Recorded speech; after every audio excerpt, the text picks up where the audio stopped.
Pagbabalik eskwela sa Hunyo, kailangan ng paghandaan ayon kay Senador Erwin Tulfo. Mabante sa balita, abante reporter Dexter Ganibe.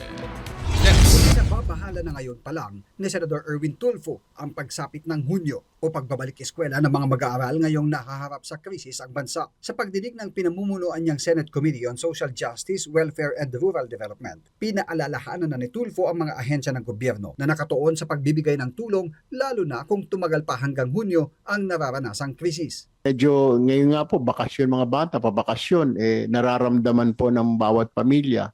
How much more po pagdating ng pasukan? This is double whammy. Bagamat nariyan naman ang 4Ps para sa mga pinakamahihirap na pamilya para sa pag-aaral ng kanilang mga anak, tanong ng senador, paano naman ang mga minimum wage earner? Tama naman po, tulungan natin mahirap. But what about the backbone of our labor force? The people in the supermarkets, the baggers, the cashiers, the janitors, janitress, security guards.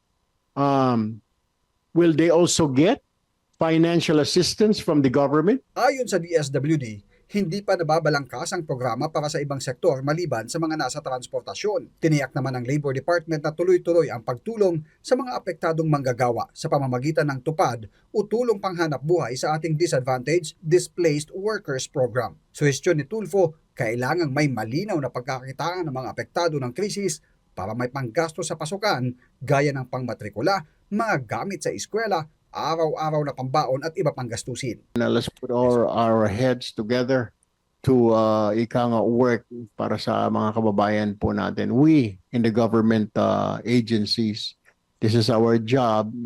Tayo po dapat manguna dito in a public service. No matter what your capacity in these government agencies, it's our duty.